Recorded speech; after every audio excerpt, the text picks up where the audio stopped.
Good evening. I'm political editor Dennis Welch, and this is Politics Unplugged. And it may feel like we just wrapped up at one election, because we did, but some people are already looking forward to the next one. And one of those people is David Garcia. He's an education professor over at ASU who narrowly lost a bid for superintendent of public instruction back in 2014, and he joins us tonight to tell us just why in the heck he thinks now he was going to challenge for the governor's office after losing to the superintendent's race. Go. Sure. Thanks, Dennis. Appreciate that. And I know we just finished one election, and I get that it's a little early, but we've got to jump. I had to jump out. And the reason is because when Governor Ducey signed, not only signed, but pushed for the voucher bill, as a public school parent, as an Arizona citizen, I felt betrayed. 95% of our parents are in either public schools or charter schools, and the bill does not help our choice. I also felt like after Proposition 123, if we had known that step 4 was universal vouchers and taking money out of an already starved public education system, it wouldn't have passed, people wouldn't have supported it, and I felt betrayed. Is it the plan here to turn 2014 into a referendum on, or 2018 into a referendum on education then? I think it has to be, because that is one issue that Arizonans have routinely, systematically said that we need to improve our public schools. It's an area where people who care about Arizona are ready to invest in public education, and we're just not simply doing enough. Not only are we not doing enough, we're adding insult to injury by taking money away from a system that is already at the bottom of the list. So let's talk about just the tactics, the realities of running against an incumbent governor. You did lose narrowly by, I think it was about 16,000 votes to Diane Douglas, down ballot race. You're going to take on an incumbent governor now. During the superintendent race in 2014, you actually had some Republican support. 2018, probably not going to be there. In the 2014 race, you had independent expenditures on your behalf. Some of those same independent expenditures probably not going to be there in 2018. What makes you think you can defeat an incumbent governor? Well, I appreciate that you said a key word there, and that is down ballot race in 2014. You know, for those folks that don't understand, it means the further down on the ballot you are, the harder it is to get attention, the harder it is to get resources. And the reality is we did a heck of a job for a down ballot race. We stayed in there till the very end, and all over Arizona, people often approach me about what a great job we did. I learned something in that race, however, and that is turnout is key. And we need to get folks out into the polls. We need to keep them engaged. We need to make sure that they stay involved. One thing we did very, very well in our 2014 campaign is we got people to commit and join and come on board with our campaign. And I'm convinced that at a time where we're seeing a number of historic things happen, if we have a campaign that can energize and connect with people, we're going to see historic turnout, and that's going to be, it's going to get us over the top in 18. Now, if you're going to run this as a referendum, if you get that far, because you may still have some primary challenges out there, but if you were to get into a general election with this governor and turn this into a referendum on education, some might ask, why not just run for superintendent like you had been thinking about before? And most people said that you were at a better shot the second time around at defeating Diane Douglas maybe than the first time, and therefore you could have been solely focused on education at that point. Let me tell you why. The role of superintendent of public instruction is to implement state law. I cannot run a full-throated campaign to be in a position to carry out Doug Ducey's education agenda. When vouchers passed, the fight was no longer at the superintendent level. The fight's now at the governor's level and affecting change there. And as we go forward, this isn't just about education, by the way. There's a number of issues that we need to take on with the governor. We've got issues with mismanagement and some of his top aides. We have a circumstance here where we are not just public schools that are being starved, but today our counties particularly our rural counties are talking about how tax cuts are hurting them and their ability to serve their constituents. So this goes beyond just education, and it also is an issue of trust. Let's talk about the race again. You going to run as a clean, publicly financed candidate, or are you going to raise money privately? We're working on that right now. We've got a team looking at all options to see what's available, and in the next short while, we're going to make that decision. Can you compete against a governor as a publicly funded candidate? I think we're looking at about $2 million total in public financing. Now, most of that would have to be probably spent in the primary, because you will likely be challenged in the primary, leaving you with a little over $1 million against an incumbent governor who spent around $6–7 million a few years ago, and will likely raise even more, and it wouldn't be unexpected for him to say have $10 million. Could you even compete with that if it was $1 million to $10 million? Well, to be honest with you, I don't have deep pockets, and I don't have friends I can call that can give me that kind of money. I'm born and raised here from a working class family, and we're going to go out there, and like I said, I don't have those kinds of phone calls, to be frank with you. However, we do believe, and I firmly believe, that this, even though this may not be a campaign of deep pockets, it's going to be a campaign of people. And we're going to energize people to come out in ways that they hadn't before. We're already seeing that right now with the campaign. That's the way that you counteract somebody who has the deep pockets and the rich friends that they can call. But can you compete as a publicly financed candidate against somebody who can raise so much more money? Let me tell you this. I wouldn't be in this race if I didn't think I couldn't compete. You don't take this kind of step if you don't believe you can win. And so, yes, absolutely. Whatever decision we make, we're going to put ourselves in a position to compete. That is for certain. Okay, and again, you're taking on incumbent governor. It's going to be more about education, as much as you would like to be about education. When you start looking at some of the numbers, particularly jobs out there, unemployment rate is down. There are more jobs now in Arizona. You know, average wages here in Arizona have been on the rise since he has taken over office. What are you going to throw out there that you can do better than Doug Ducey? Well, let me show you something that's interesting, though. We also passed the minimum wage, didn't we? This is a circumstance where our leadership, who gave us a gloom and doom prediction that the economy was going to drop, things were going to go south, and they haven't. We have proven with passing 206 and the continued economic growth that we can both grow the economy and take care of working families and working people. That's where I think the governor has lost some imagination. And we've got to go out to the people of Arizona who not only have those ideas, but have the will to go out there and make them happen. The governor has went out and he's recruited companies to come here, one like a high-tech firm like an Uber to come here. Would you be able to do things like that? No question. And where are they coming from? Where are they getting connected to? They're getting connected to human capital and education, right? They're getting connected to our universities. They're getting to places where you have high-educated citizens who are ready to take on and build high-wage jobs. And so, in many ways, it all does come back to this idea of investing in Arizona, having ideas that don't come from the outside, that start here and stay here and build here. All right, now let's move on to, you're very early into this campaign, already a little bit of controversy, talking about the back page contributions here. Now, this was, for people who don't know, this was a company that was been linked to underage sex trafficking out there. You found out recently that you had taken a contribution, about $2,000 from people connected to Backpage. You've recently returned that contribution, donated that contribution. Explain why it took so long to do this, because this goes back to the 2014 campaign. Well, it's going, and you're right. This was the 2014 campaign. And we took donations like other campaigns from thousands of folks. I learned about this recently, and by the end of the day, had made a commitment to donate money back to an organization. So we took swift action on that one. Okay, but why did it take so long to figure this out? I mean, this goes back 2-3 years now. I mean, shouldn't you have been more accountable and known that money was there? Again, as part of this campaign, you run the campaign, you get thousands of... This was a campaign committee that we closed, actually, when you think about this, or have been in the process of closing for over a year. And at that time, the story hadn't broke. It broke recently. We learned of our connection recently, and we took quick action. Well, I mean, to that point, too, shouldn't you have been more proactive? Shouldn't you have been able to know about that contribution before getting called from a newspaper or it being news out there? You know, I think that's a question you should ask every candidate. Are you going to be in a position to know every single person who's contributing to your campaign? That's a pretty high standard to follow. Well, I mean, maybe not every candidate, but people that they hire should be looking out for that, shouldn't they? And again, I'd invite you to ask any candidate up here, are you in a position to screen everybody? The reality is you learn of these things and you take swift action, and we did. Okay, and let's move on now. Again, other things besides education and other things you're going to be dealing with as a governor. Healthcare. We've seen that Trump is continuing to move forward on a plan to replace Obamacare. Now that could include block grants, which would maybe lessen the funding here in Arizona. What would you do as governor should that happen, or would you fight to stop that from happening? Well, I think a couple. First, we got to see what comes out of D.C. I've read a number of things that are happening right now. I think we need to see what the final bill looks like for us as a state. And I think just like everything else that we look forward to, we need to be in a position so that we are helping our citizens and putting them in the best position possible. All right. Well, last question. I'll just give you a final word on just 30 seconds on why you think that you'd be the best governor for Arizona, better than the current one. Sure, absolutely. I think this comes to a matter of trust. I think we need somebody who's looking out for Arizona interest. We have too many ideas that have come from outside of Arizona. The prime and most recent example is vouchers.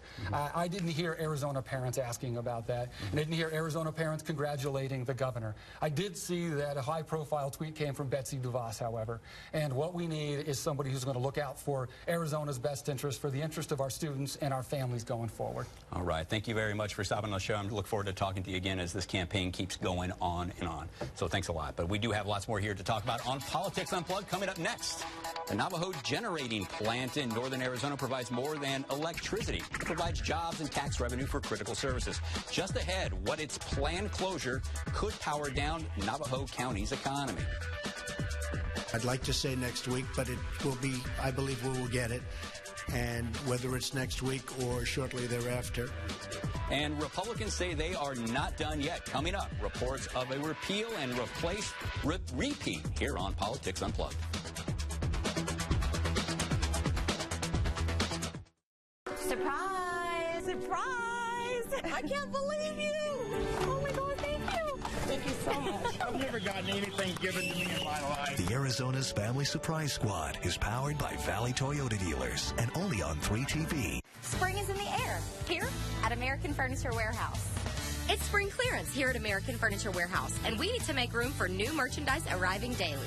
Now is a great time to buy. You'll find great deals on the largest selection of living room furniture, accent chairs, and recliners. With the largest showrooms and selection, today's AFW has something for everyone. We offer the lowest prices anywhere, anytime, guaranteed. Only at American Furniture Warehouse. American Furniture Warehouse. A girl was walking on a beach, and thousands of starfish had been washed ashore. Hi, I'm Diego Martinez. I'm 14 years old, and I love my school. When she came to each starfish, she would pick it up and throw it back into the ocean. Hi, my name is Allison, and I'm only 6, and I'm in kindergarten. I want all kids to love their school like I love mine. A boy approached her and said, "Why are you doing this? You can't save all these starfish. You can't begin to make a difference."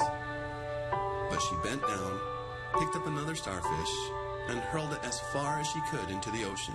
Thank you to Governor Ducey and all the senators and representatives For making essays available for all children. Thank you for school choice. Then she looked up and said, "Well, I made a difference to that one." What you did made a difference. Inspired, the boy joined her in throwing starfish back into the sea. Soon, others joined, and all the starfish were saved. What they did mattered. What you did matters to me.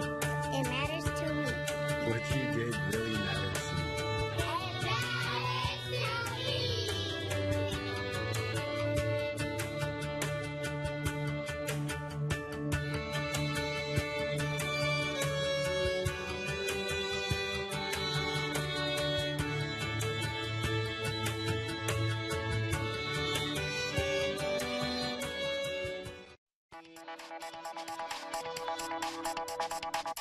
And welcome back to Politics Unplugged. We are looking north to what has been a bright spot for the economy on the Navajo Nation and in Navajo County. The Navajo Generating Station providing jobs and needed tax revenue, but its planned closure is now sending ripples through an already struggling community. And joining us now to talk about that are Navajo County District 3 Supervisor Jason Whiting and Communications Manager Adam Wolfe. Thank you very much for stopping by to chat with us on this issue. And we'll start with you, sir. What is the effects of this thing closing? Quite frankly, it's devastating for our area. You know, these power plants, we have quite a few power plants, as you're, I'm sure, well aware of, that are located in that area, and those mean high-paying jobs. On average, those jobs with benefits, you're looking at cost or values near $100,000 per job, when in reality, we've been looking at some businesses that are wanting to come into the region, but they're looking more like $35,000. So even if we were to bring in additional jobs, those jobs that are looking to come into the region aren't even coming close to replacing what's looking to leave the region. Okay, so how many jobs are we talking about between these stations? Approximately 750 jobs between the Navajo Generating Station and actually the Kayenta mine, which is what feeds the power plant. And that equals about $100 million of payroll that would normally come through the region. Yeah, that's a lot of tax revenue for a county like yours. It is, and it's an important source of revenue, and as Supervisor Whiting said, it is potentially devastating to the region. Yeah. So what is the status now? Is it for sure, is this a done deal already? You know, it's not a done deal because, as I understand it, they're needing to they have an agreement with the, and Adam, you might be able to explain this a little bit more, but my understanding is that the agreement they have with the tribe, they're going to have to either start shutting it down immediately this summer and decommissioning it, and or if they can get an agreement with the tribe that they can extend that a few years, then they would be able to produce power until 2019 and then start the decommission process at that point. Has there been any talk of any help from the federal level? Because we do know that the president out there has talked a lot about coal mining jobs and other types of jobs out there. Has he weighed in on this at all? As far as the president weighed in? Yeah, or somebody from the federal level. To my knowledge, the president's not weighed in on this at this point. I know that there's been a number of people that tried to reach out to see if there was a way to be able to help in this situation. I know part of the problem, and I don't want to speak for the power plants themselves, but at this point, you know, it's gone where you have the EPA that's been devastating in some of their impacts that they've had on those. But now, in addition to that, some of those other coal, or outside of coal, some of the natural gas and other energy providers are very, very competitive, and that's part of what this. Part of this is just economics now. So what happens when this? Are you guys putting together a contingency plan when this plant does shut down? We're always working to bring in new industry. The problem is that it's such an important industry to the region. As Supervisor Whiting said earlier, it's almost impossible to replace it, especially an immediate replacement. It would be extremely difficult because of the number of jobs and the high wages it does produce. All right. Now, is this going to also like other effects out there? Is the tax base going to take a hit? How big is that going to hit with you start losing like high-paying jobs out there? What's this going to do to the schools? What's this going to do to other districts? No, it's a fair question and a big concern for us. We've really had to look down that rabbit hole this year as we've looked at our budget to try and see what are the long-term effects and what's coming down the pipe here for us, so to speak. And in reality, so at the Cholla power plant located just outside of Holbrook there, closest to us, they've had one closure already. That was over $30 million in net assessed value that came off the property tax rolls. For the first time, my understanding in Arizona State's history, we're going to actually have a decrease in our levy limit. I don't know that that's ever happened before. Just to piggyback off that a little bit, it actually, the $30 million drop in assessed value actually translated to a $200,000 drop in property tax collected, and that was just from one of 4 of the generators closing. So you can really see the impact these generators. So are you guys getting any help from the state level at this point? Well, we've spent a lot of time down there trying to make sure that we educate our legislators as to what's coming down the pipe for us. You know, it's kind of interesting. At the beginning of the year, I was at the State of the State address, and the governor did a great job, talked about some things that were key and important to him, and talked about sunny days for Arizona. And in reality, there are many indicators that suggest that that's just simply not the case for Navajo County. And we try to communicate that to our legislators to help them to realize that as they're coming out of this recession, we're not there. We're not even close to there. And you guys are also getting hit with some state mandates, correct? Like retirement programs. Maybe explain a little bit about that. Yeah, so we have seen quite a few state cost shifts over the last almost decade, one of which coming recently was mandates to court security. It forces us to pay more in both employees and for equipment, and the other is the elected officials retirement plan. That we're going to see an increase of about 129% on that. All right, so what kind of services are you guys looking at cutting up there?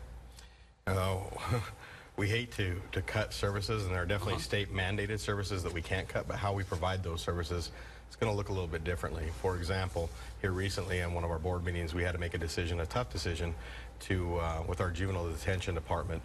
We're going to have to cut that here, and we're going to end up having to ship our juveniles to another county, which will result in a cost savings for us of around $600,000. But the reality is we're going to lose in the ballpark of about 30 jobs as a result of that. And there are concerned parents about sending their kids long distance to go someplace else. Any concern about emergency services, first responders, police, fire in the region of reducing those services? That's actually a really good question, and part of what we're seeing as a result of that is that the rest of the states coming out of this, other departments are able to employ them at a higher level than what we're able to. Our employees since 2008, with the economic downturn, and the state started shifting some of these costs over to us so that they could balance their budget. We all participated in that pain. Ironically, one of those things that was hit was our HERF funds that we deal with our roads and those types of things, but also what's collected from those HERF funds is like DPS and some of those, so it helps out DPS. Well, DPS now is able to hire some of our law enforcement officers at a higher level than what we were able to do. And so we're losing some of our best people as a result of that. So what do you guys need now most of, and what do you guys need to take care of up there as far as services or anything on the county level? Well, I appreciate the question. We spent a lot of time trying to talk with them about one of the things we see that the state can do is, as it's sunny days for them, start reversing and taking back some of those cost shifts. Some of the things that they spread the pain around the state to deal with, those areas that are not recovering, start taking back some of those shifts that they've done, such as some of the HERF fund sweeps that they were doing. Yeah.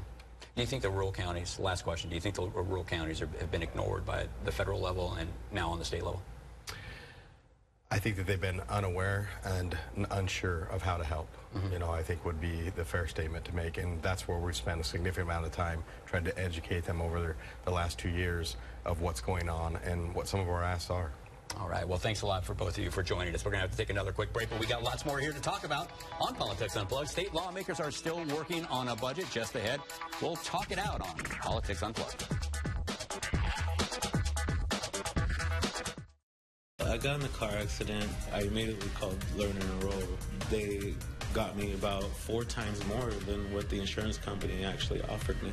Learn and Enroll, treating me like family. Learn and Enroll is the way to go. Call 977-1900. It is an entire transformation. It's like we have a new home. Real customers share their stories about Empire today. It's just that above and beyond that Empire is known for.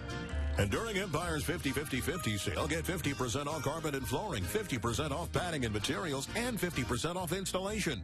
Empire's products are top-notch. The carpeting, the flooring, it's phenomenal. I'm so happy we selected Empire. 800-588-2300 Empire. Today. You can drive a truck, or you can team up with one. The 2017 Nissan Titan. Go the extra mile in a truck that has better acceleration, handling, and braking than Ford F-150. Take on any job. The newly redesigned family of Titans, featuring America's best truck warranty. 5 years, 100,000 miles, bumper to bumper. Get to your local Nissan dealer today and save up to $10,000 on select 2017 Nissan models. Universal Technical Institute is now training students for future positions in the transportation industry. If you have a passion for putting machines to the test, UTI is ready for you with over $15 million in sponsored scholarships this year. We build our programs with the biggest names in the business so you can learn the professional skills you need in classrooms like these. Visit uti.edu to find out about programs, campuses, and financial aid. Space is limited, so contact us today to enroll. Tired of spring cleaning and scrubbing old dingy floors? Call Express Flooring today and scrub no more. Express will bring samples of carpet, tile, wood, laminate, and vinyl plank flooring to your home on your schedule for fast re-and-home shopping. Just announced, get special spring savings up to 69% and buy with no interest until 2019. Plus, you get our free lifetime installation warranty. Stop scrubbing and call Express Flooring today. Express Flooring is the best. Call 800-EXPRESS. We were just sitting there. All of a sudden, we heard the screeching wheels behind us. Totaled our car. I called Lerner and Rowe from the scene of the accident. Lerner and Rowe got me more than I expected and faster than I expected. I always refer Lerner and Rowe. Call 977-1900. And welcome back to Politics Unplugged. It is now time to talk it out with our partners from First Strategic, and with us today is Marcus Delortino and Steve Roman. Gentlemen, thank you very much. Let's start off with the governor's race. I know it's 2017. We just got out of 2016. I thought we would have had a longer break here. But, break down this governor's race for us here, Steve. What's the governor weak on, first off? Well, the governor is popular, and I think that's going to be the biggest issue. That's not the question. What is his weakness? I think that I think the gentleman that was just on, who is a very talented and will be quite a good candidate, will say a weakness is the issue of education. Sure. Given all of the controversy that's going on. That said, there's also a lot of people that have liked what has happened. And what you have to do if you're a candidate opposing an incumbent is give the populace a very good reason to vote the incumbent out. And I think as popular as the governor is, that's going to be a very uphill task. And do you think it's smart to run a referendum on education in this? Because I know in Arizona, I've covered politics for a long time, a lot of issues always come down to pocketbook issues, dollars and cents and jobs. I think education is always one of the top things out there, but above that are things like the economy. And if people are doing well, once again, you've got to have a very good reason to say the guy that's helping me economically needs to go. Not to say that education isn't important, it really is, and I'm sure we will be talking for the next 2 years a lot about that. Okay, and the last question on this before we move on is the important question. Can he compete with an incumbent governor if he goes as a publicly financed candidate? I would urge him to go private, and let me walk through this. One is that what is really going to come down to in this race, frankly, and it's sad to say, but it's going to be the national money. It's not going to be what these guys raise. It's going to be the outside independent expenditure groups. And right now, I've got to give that edge, frankly, to the Republicans, especially Governor Ducey, and who's clearly shown he can raise a lot of money. But the Democrats are really going to have to step up nationally to help David Garcia. All right. Now or Senator Farley. And also, what happens on the national scene going forward in the next 2 years, that could have an impact on this as well. All right, let's move on to the budget. We're still sticking with education because obviously the big story at the legislature this year has been education, particularly teacher pay. What is going on now in budget negotiations? The governor had started with a 0.4% pay raise increase proposal for teachers. It's went up to 1%. Where are we at now? Well, the House has come out with a plan that I think that they're working towards, and that is a more generous pay package for teachers. But that's not what's really holding up the budget. It seems like the university package. Higher ed is in fact holding up the budget, and it's how do we get more money there, whether it's a bonding proposal, is it a TPT recapture? There's a bunch of very complicated tax tools that we can use to give the universities money, but it's a question of do the conservatives like it? And the fact of the matter is where we are now, they're not. And the bottom line is the lawmakers are a little bit concerned. They say that the state already has enough debt. Why are we going to add more debt with the universities? And also I hear that there's some concern too about this tax money that they would be using to get this bonding, to use as leverage for bonding. Some questions about oversight of that, right? Yeah, absolutely. And which oversight is always a key component when you're talking about a tax tool or tax increment financing, or there's, you know, some people within the universities will say this is not a TIF, other people will say it's a TIF. Either way, we're using sales tax to do something with, and so oversight of that is very important, number one. And number two, there are concerns of how broad this package is. Can ASU virtually become the state's largest developer? And I think that those concerns need to be addressed as well. All right, let's move on now to the federal level. Apparently now they're going to, the administration at White House going for another repeal and replace of Obamacare Part 2. Are they going to be able to do this, Steve? I couldn't tell you if they're going to be able to do it, but I think they have realized they need to do it if they're going to be able to deal with the budget as well, because I think that the health care issue has a very large impact on how they deal with tax reform, which is equally as important and has to come next.